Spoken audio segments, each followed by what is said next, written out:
of the word church, Kirk, circle. It's an ancient German word where occultic people used to walk around in circles and stuff like that. That's an ancient, you can define that. So it was like these cults where people are doing that. But by the time come to the Hebrew, they call it kahal. Kahal means the gathering of the saints for the purposes of worshiping God. But when you come to Shona, Bira, it's a gathering of the community to celebrate time and space. That's Isaiah chapter 66. Every season, the people who come together and worship before me. So church to me is nothing but a building. But the real church, I don't dwell in houses that are built by men. I dwell in houses that I build myself. That's what the text says.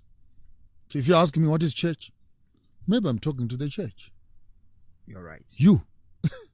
And then where do we miss it? Your bodies are the temple of the Holy Spirit. Know ye not that the Holy Spirit dwells in you?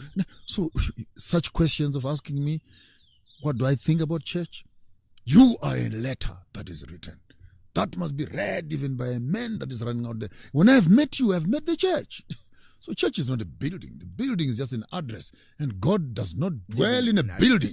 And by the way, this God who dwells in buildings, that's why people are so wicked. Because they lock him up in church. After Sunday service, open it. They lock the church and they go home. Bye-bye, God. We'll see you next week sometime during praise and worship.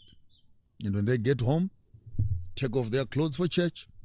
They continue their and lifestyle. They become normal human beings. Whereas in the correct context, church is not a venue.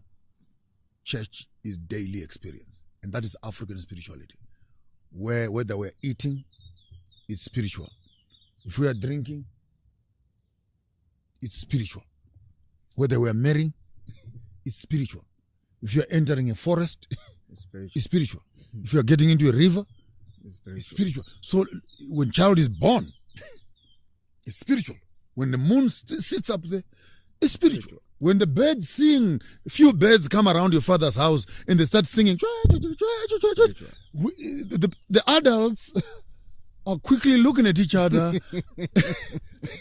Or the chickens are fighting in front of you. And the grandmother says, visitors are coming. So spirituality for me and church stops being, we are at the corner of Bears Node in Cresta, please be there at 6 o'clock. No, church is where you are. There's nothing there. So stop going to church. Because if there's no church here, there's no church there. You must take your church to church. Oh man. Wow. So church becomes a way of expressing the internal workings of grace with those that are around you. So that you become the lily of the valley. In the midst of a sewage tank that is smelling, a lily floats and wherever it is smelling good.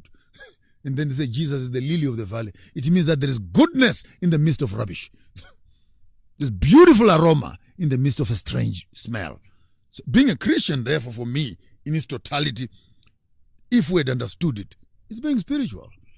It's carrying the essence of godliness, essence of purity, the essence of understanding, the essence of empathy, the essence of love, caring, patience within me, so that which is within me, the victories that God has overcome in my heart, I manifest them when I meet you who needs it.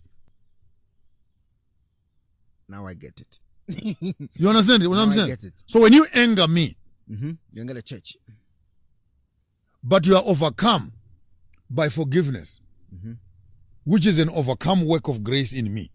I don't have to retaliate to you with the same anger, because the heaven that lives in me, the grace that lives in me, overcomes even your anger and your attitude.